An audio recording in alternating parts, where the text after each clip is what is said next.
बिस्मिल्लाहिर्रहमानिर्रहीम। इससे पहले हमने एनालाइज फेज़ में दो चीज़ें डिस्कस की हैं। एक तो ये कि प्रोसेस और डिज़ाइन का एनालिसिस कैसे किया जाता है, उसमें जो कुछ टूल्स और टेक्निक्स हैं वो हमने लास्ट टाइम डिस्कस की थी। और फिर हमने ये कहा था कि दूसरा तरीका जो होता है वो स्टैटिस्टिकल एनालिसिस का है, और उसकी तफसीलात में हम इसलिए नहीं गए थे कि वो हम इससे पहले डिस्कस कर चुके हैं तफसील के साथ कि वो कौन कौन सा होता है। अब तीसरी किस्म का जो एनालिसिस हो सकता है एनालाइज फेज में वो रूट कॉज एनालिसिस है, कि आप चीज़ों के रूट कॉज को आइडेंटिफाई करने की कोशिश करें। बेसिकली बाकी तमाम चीज़ें भी इसी का हिस्सा हैं, लेकिन रूट कॉज एनालिसिस के कुछ स्पेसिफिक टूल्स भी हैं जिनको आप इस्तेमाल कर सकते हैं। वो जो टूल्स हैं हम उनको एक एक करके देखते हैं। उनमें सबसे पहला जो टूल है वो फोर्स फील्ड एनालिसिस है। फोर्स फील्ड एनालिसिस क्या होता है?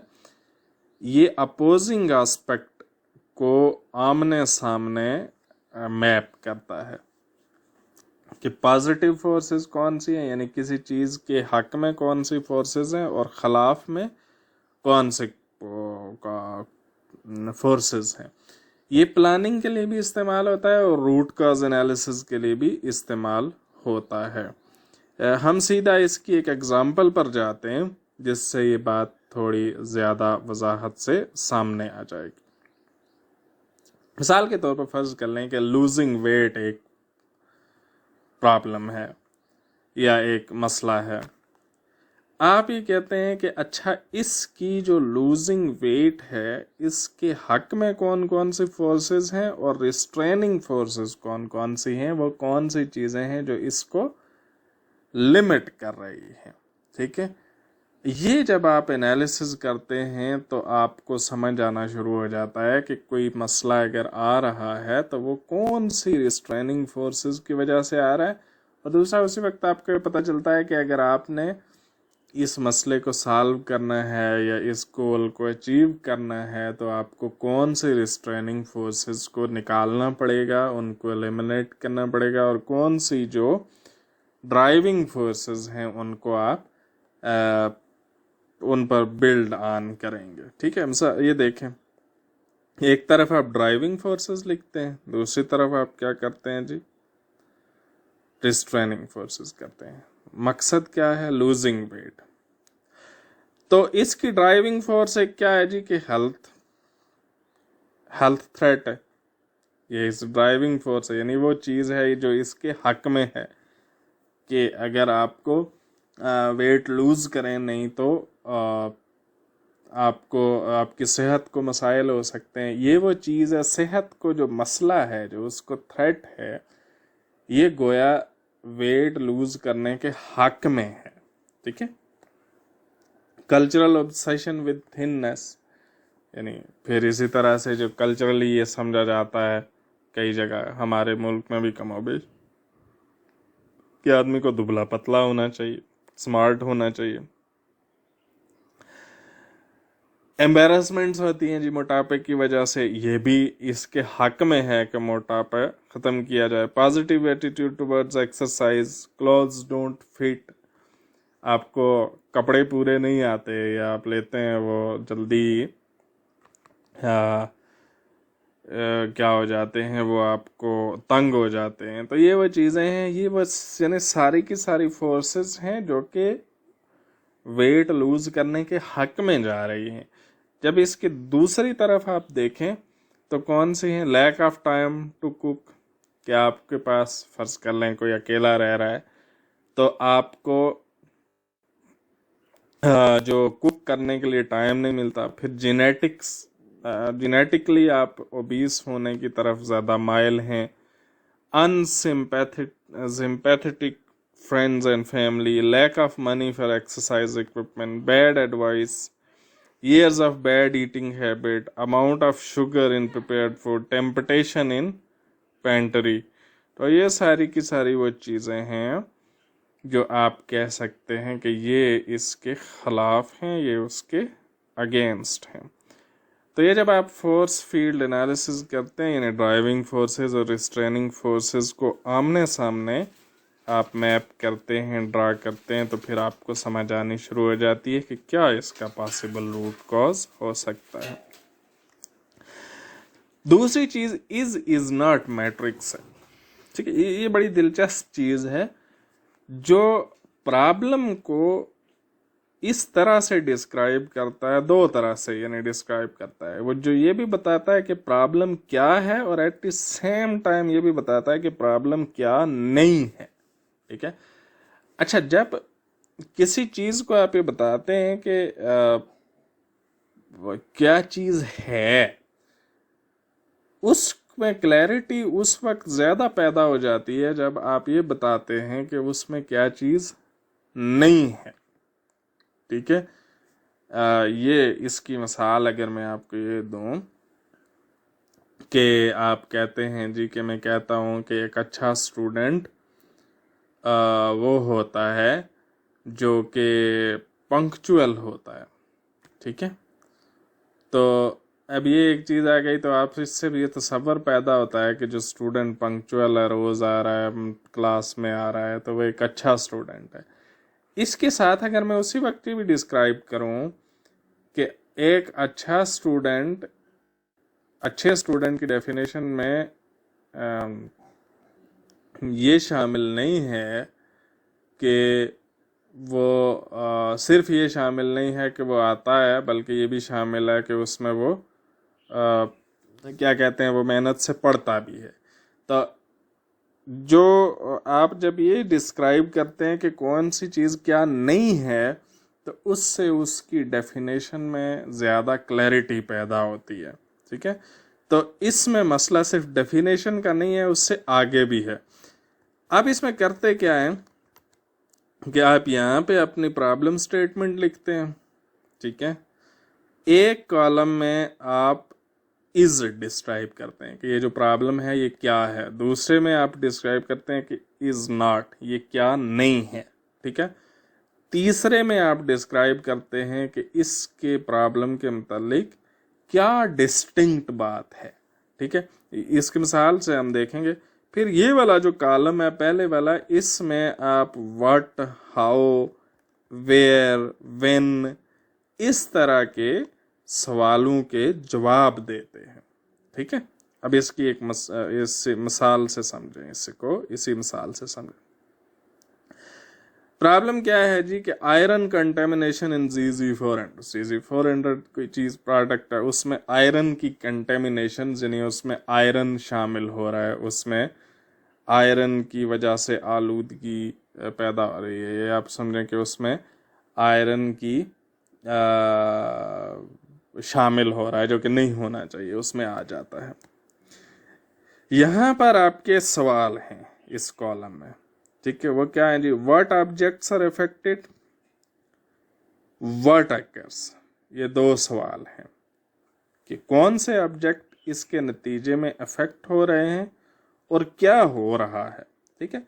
फिर आप इसमें इस दोनों सवालों के अगेंस्ट आप इज का जवाब भी देंगे और इज नॉट का जवाब भी देंगे। अच्छा, what objects are affected? Purity drops, यानी प्योरिटी ड्रॉप्स जो हैं वो अफेक्ट हो रहे हैं। इज नॉट क्या है जी? अदर मेटल इम्प्योरिटीज, ये काम नहीं हो रहा, ठीक है। कि अदर मेटल की इम्प्योरिटीज नहीं शामिल हो रहा है, इंक्रीज इन मॉइस्चर नहीं हो रहा है, चेंज इन कलर नहीं हो रहा है। सिर्फ ये क्या हो रहा है, ये दो काम हो रहे हैं।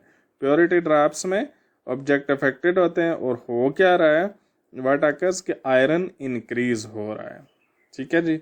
आयरन इंक्रीज हो रहा है और ये सारी चीजें हैं जो नहीं हो रही है। अच्छा, इसको आमने सामने जब आप रख के देखते हैं तो आपको पता चलता है कि ओनली आयरन इंक्रीजेस, यानी इसमें डिस्टिंक्ट बात क्या है कि सिर्फ आयरन बढ़ रहा है, ठीक है। अब यहां से आप एक आइसोलेट करना शुरू कर देते हैं। अब जो देखें, जब आपको चीज पता चलती है ना, तो आपको फौरन पता चल गया कि अच्छा अब अगर आपने रूट कॉज मालूम करना है ना, तो प्रॉब्लम की सही ये है कि सिर्फ आयरन बढ़ रहा है, इसके सोर्सेज ढूंढने की कोशिश करें। ठीक है। अच्छा, वेयर डज द प्रॉब्लम अकर, कहाँ होती है जी? रिएक्टर 2 एंड 3 पर होती है। इज नॉट कहाँ नहीं हो रही? रिएक्टर 1 पर नहीं हो रही। ठीक है। डिस्टिंक्ट बात क्या है कि रिएक्टर 1 पर ये नहीं हो रहा, सो ये आउट हो गया। इसका मतलब ये है कि अब आप अपनी इन्वेस्टिगेशन का फोकस कहाँ करेंगे? 2 और 3 पर करेंगे। ठीक है जी। अच्छा, इसी तरह से आप जब करते जाते हैं तो आपको पता चल जाता है, मिसाल के तौर पर अब 2 स्टेप्स के बाद हमें पता चल रहा है कि हमने क्या करना है, सिर्फ रिएक्टर 1, 2 और 3 को देखना है और फिर उसमें मैट जो आयरन है उसके सोर्सेस को देखना है। तो ये इज नॉट मैट्रिक्स जो है, ये इस तरह से स्टेप बाय स्टेप आपको जो कॉजेज हैं वो आइडेंटिफाई करके या उनकी डायरेक्शन आपको बताना शुरू कर देता है कि कहाँ आपको रूट काज ढूंढने की ज़रूरत है। ठीक है। तीसरी चीज़ फिश बोन डायग्राम होती है, या इशिकावा डायग्राम या कॉज एंड इफेक्ट डायग्राम, उससे आप अच्छी तरह से वाकिफ हैं, लिहाजा उसको हम यहाँ पे डिस्कस नहीं कर रहे हैं। चौथी चीज़ ट्री डायग्राम है। ठीक है जी। और ट्री डायग्राम की एक मखसूस शक्ल जिसको हम वाई वाई डायग्राम कहते हैं। ठीक है। जो ट्री डायग्राम है ये एक जेनेरिक टूल है। ये क्यों यूज होता है? इसको ट्री इसलिए कहते हैं कि ये यहाँ से देखें, शुरू में जैसे एक तना होता है अकेला और आगे उसकी ब्रांचेस और लीव्स बनते जाते हैं। ठीक है। इस वजह से इसको ट्री कहते हैं। अब ये सिर्फ रूट कॉज एनालिसिस के लिए नहीं यूज होता, ये बात समझें कि ये सिर्फ रूट कॉज एनालिसिस के लिए नहीं इस्तेमाल होती ट्री डायग्राम कई चीज़ों के लिए इस्तेमाल हो सकती है। मिसाल के तौर पर मैं ये कहता हूँ कि अच्छा, मैंने क्या करना है कि मुझे स्टूडेंट्स को सेटिस्फेक्शन बढ़ानी है। अच्छा, फिर मैं कहूँगा उसके लिए मुझे क्या क्या करना पड़ेगा, मैं उसके यहाँ पे लिखूँगा कि उसके क्या स्टेप्स होंगे, फिर उनमें से हर एक चीज़ के अंदर फर्दर क्या चीज़ें होंगी मैं वो भी लिख सकता हूँ। ठीक है। इसी तरह से आप किसी चीज़ को पार्ट्स को दिखाने के लिए भी जाहिर कर सकते हैं कि अच्छा, मेरे पास अगर एक घड़ी है तो घड़ी में किस किस तरह के पार्ट्स होते हैं। अच्छा, मैं दिखाऊंगा कि जी घड़ी में कुछ नीडल्स होती हैं, कुछ जो हैं उसके अंदर दूसरी चीज़ें होती हैं, कुछ कोई तीसरी किस्म की चीज़ होती है। फिर मैं फर्दर बताऊंगा नीडल्स कौन कौन सी होती हैं।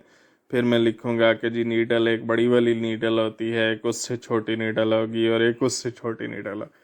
तो ट्री डायग्राम किसी भी जो जनरल चीज़ है उसको, आइडिया है, जो जनरल मसला है उसको तोड़ने के लिए स्पेसिफिक उसमें उसके पार्ट्स में यूज़ हो सकती है। ठीक है। यहाँ पर जो रूट कॉज के लिए इस्तेमाल होती है उसको हम, उसकी एक स्पेसिफिक टाइप है जिसको हम वाई वाई डायग्राम भी कहते हैं। इससे एक में और मिलती जुलती चीज़ फॉल्ट ट्री एनालिसिस होता है। ठीक है। वो भी आप समझ लेंगे, बिल्कुल इसी तरह की चीज़ है, उसमें तफसील में जाने की ज़रूरत नहीं है। आप करते क्या है कि एक मसला है, आप पूछते हैं वाई, क्यों। ठीक है। उसके जो भी पॉसिबल कॉजेज हैं वो आप लिस्ट करते हैं, फिर आप पूछते हैं उनमें से हर एक के मुतालिक वाई, क्यों। ठीक है। मसला हम सिर्फ ये देख लेते हैं कि missing features in implemented solution. आपने एक सॉफ्टवेयर लिया और इम्प्लीमेंट कर दिया, इम्प्लीमेंट करने पर पता चला कि उसमें कुछ फीचर्स तो हैं ही नहीं। ठीक है। अब आप इसके पूछ रहे हैं कि क्यों, ऐसा क्यों हुआ है कि जो चीज़ इम्प्लीमेंट की गई है उसमें जो फीचर्स रिक्वायर्ड थे वो नहीं है, ऐसा क्यों हुआ है। तो क्यों के आपको जवाब मिलता है कि इसकी 3 वजूहत हो सकती हैं। रिक्वायरमेंट जो है वो सॉफ्टवेयर में तो थी, लेकिन इम्प्लीमेंट करते हुए वो इम्प्लीमेंट नहीं की गई। दूसरी ये हो सकती है कि रिक्वायरमेंट नॉट स्पेसिफाइड, कि ये रिक्वायरमेंट जब सॉफ्टवेयर जो बनाने वाले थे उनको स्पेसिफाई करके बताई ही नहीं गई थी। ठीक है। तीसरी ये हो सकता है कि no user acceptance test for feature. ये तीन वजूहत हो सकती हैं। अब हम इसमें से हर एक के बारे में फिर वाई पूछेंगे। ठीक है। अब मसलन हम इसको देखते हैं कि requirements not specified, why. Requirement जो हैं वो जो सॉफ्टवेयर डेवलप कर रहे थे लोग, उनको स्पेसिफाई नहीं हो सकी। क्यों? उसकी तीन वजूहत हो सकती हैं कि स्टेक होल्डर्स का इंटरव्यू ही नहीं हुआ, stakeholder request overlooked, stakeholders ने जो कुछ कहा था, इंटरव्यू तो हुआ, उन्होंने जो कहा था वो आगे एनालिसिस में शामिल ही नहीं हो सका। तीसरी चीज़ ये है कि उन्होंने जो कहा था वो एनालाइज भी किया गया, लेकिन वो आगे उसको शामिल नहीं किया गया, यानी उसको एक्सेप्ट नहीं किया गया। अब आप हर एक के मुतालिक फिर सवाल पूछेंगे क्यों। ठीक है। मिसाल के तौर पर हम ये कहते हैं कि स्टेक होल्डर की जो रिक्वेस्ट थी वो इंटरव्यू वगैरह तो हुए थे, लेकिन वो ओवरलुक हो गई, आगे कम्युनिकेट नहीं हो सकी। क्यों? उसकी दो वजूहत हो सकती हैं। पुअर इंटरव्यू रिकॉर्डिंग प्रोसेस, कि जो इंटरव्यूज जो किए गए थे लोगों के जब उनकी रिक्वायरमेंट्स हासिल करने के लिए, तो उसकी रिकॉर्डिंग ठीक नहीं हुई, जिसकी वजह से आगे सही कम्युनिकेट ही नहीं हो सका। दूसरा ये है कि रिकॉर्डिंग तो ठीक हुई थी, लेकिन उनका जो रिव्यू, जिन जिन लोगों ने वो रिकॉर्डिंग सुनी, उन्होंने प्रॉपरली नहीं सुनी, सारी की सारी नहीं सुनी, तो ये एक प्रॉब्लम हो सकती। इस तरह से आप वाई वाई वाई पूछते जाते हैं। ठीक है। आमतौर पर एक और चीज़ भी होती है जिसको हम कहते हैं कि 5 वाई टेक्निक, वो भी यही चीज़ है। उसमें आप कहते हैं, आमतौर पर कहते हैं कि आप जब 5 दफ़ा वाइस पूछते हैं तो आप रूट कॉज के ऊपर पहुंच जाते हैं। ठीक है जी। तो ये एक और टूल है रूट कॉज एनालिसिस का, जो ट्री डायग्राम है और उसकी एक मखसूस शक्ल जिसको हम वाई वाई डायग्राम कहते हैं। और जो आखिरी डायग्राम, आखिरी जो टूल है रूट कॉज एनालिसिस के लिए, उसको हम रिलेशनशिप डायग्राम या इंटर रिलेशनशिप डायग्राम या रिलेशंस डायग्राम, ठीक है, या रिलेशंस डायग्राफ कहते हैं। ये सारी की सारी चीज़ें हम कहते हैं। ये एक क्या चीज़ होती है कि इसमें different ideas, different entities, different events को हम लिख लेते हैं। ठीक है, यूं, और उसका फिर हम क्या करते हैं, इसमें उनमें से हर एक का दूसरे के साथ रिलेशनशिप मालूम करने की कोशिश करते हैं। ठीक है जी। मिसाल के तौर पर ये हैं जी कि 2-3 इवेंट है, nurse availability, support function availability, changes in scheduled appointment, administrative workload, emergency. ये यानी हॉस्पिटल से रिलेटेड कोई चीज़ है। अब क्या करते हैं कि हर आइडिया के बारे में एक को पकड़ते हैं, सोचते हैं कि अच्छा इसका इसके साथ कोई ताल्लुक है, इसका इसके साथ कोई ताल्लुक है। ठीक है। इसका नर्स अवेलेबिलिटी का इक्विपमेंट क्वालिटी एंड रिलायबिलिटी के साथ कोई ताल्लुक है, नर्स अवेलेबिलिटी का एडमिनिस्ट्रेटिव ओवरलोड, वर्कलोड के साथ कोई ताल्लुक है। अच्छा, फिर आप हर एक का हर दूसरे के साथ, यानी मैं इसका पूछूंगा कि इसके साथ है, इसका इसके साथ है। आप हर चीज का देखते हैं कि दूसरी के साथ कोई ताल्लुक है। फिर आप क्या करते हैं कि देखते हैं कि अच्छा इस ताल्लुक की डायरेक्शन क्या है। ठीक है, यानी क्या चीज़ पहले आती है और क्या चीज़ बाद में आती है। मिसाल के तौर पर आपने कहा कि नर्स अवेलेबिलिटी और सपोर्ट फंक्शन अवेलेबिलिटी जो है, इसमें क्या है, डायरेक्शन क्या है। ठीक है, कि क्या नर्स की अवेलेबिलिटी हो तो तब सपोर्ट फंक्शन की अवेलेबिलिटी होती है, या ये चीज़ पहले हो तो फिर नर्स की अवेलेबिलिटी होती है। आपने कहा नहीं, ये चीज़ पहले है। ठीक है, फिर आपने कहा कि जी अच्छा इसमें और इसमें क्या रिलेशनशिप है। आप कहते हैं कि हाँ इसमें भी नर्स की अवेलेबिलिटी पहले आती है, फिर चेंजेस इन स्केड्यूल्ड अपॉइंटमेंट होती है, यानी इसका इन्हिसार इसके ऊपर है। ठीक है। अच्छा जहां पे रिलेशन उल्टा होगा हम वहां पे लिखेंगे। मिसाल के तौर पर ये देखें, इमरजेंसी अपॉइंटमेंट का इधर की तरफ रिलेशनशिप है, ठीक है, या डॉक्टर के पे लेवल का नर्स के इधर है। तो आप हर चीज का लिखते जाते हैं, लिखते जाते हैं, लिखते जाते हैं, रिलेशनशिप आप उसका करते जाते हैं कि कौन सी चीज का किसके साथ रिलेशनशिप है और वो किस तरह का रिलेशनशिप है। ठीक है, यानी कौन सी चीज पहले आती है और कौन सी चीज बाद में आती है। जब ये सारे के सारे रिलेशनशिप बन जाते हैं तो फिर आप क्या करते हैं कि आप इन और आउट एरोज को गिनना शुरू कर देते हैं। ये देखें मसलन नर्स की अवेलेबिलिटी है, इसमें से 5 एरोज आउट जा रहे हैं और सिर्फ 1 इन आ रहा है। ठीक है जी, ये वाला इसके बरक्स ये है स्केड्यूल्ड अपॉइंटमेंट, इसमें 6 इन आ रहे हैं और सिर्फ 1 आउट जा रहा है। ठीक है, इसी तरह हर एक के साथ हमने 0 इन और 1 आउट है। ठीक है। अच्छा इक्विपमेंट क्वालिटी एंड रिलायबिलिटी से देखें कि 0 इन और 3 आउट है। ठीक है। अच्छा इसमें आम एक बिल्कुल सादा सी बात यह है कि आप कहते हैं कि आपने 2 तरह की चीजें देखनी है, एक जिनमें 0 इन है, इसका मतलब ये है कि उन पर कोई और चीज इफेक्ट नहीं हो रही, वो प्री कंडीशंस हैं कोई जो सिर्फ दूसरों को इफेक्ट कर रही है। ठीक है, एक ये आपने देखना है। दूसरा आपने ये देखना है कि जिससे आउट एरोज सबसे ज्यादा निकल रहे हैं, इसका मतलब है कि वो चीज बाकी चीजों को ज्यादा अफेक्ट कर रही है। ठीक है, यानी जिस चीज के आउट एरोज ज्यादा निकल रहे हैं वो दूसरी चीजों पर ज्यादा असर डाल रही है। मसलन अगर इससे 5 एरोज आउट निकल रहे हैं तो इसका मतलब है कि ये जो चीज है ये 5 और चीजों को अफेक्ट कर रही है। ठीक है, तो आपने देखनी है 2 किस्म की चीजें, एक जिससे सबसे ज्यादा आउट एरोज निकल रहे हैं और दूसरा जिसमें कोई इन एरो नहीं आ रहा। ये आपके क्या होंगे, रूट कॉजेज हो सकते हैं, यानी ये पॉसिबली आपके रूट कॉजेज हो सकते हैं।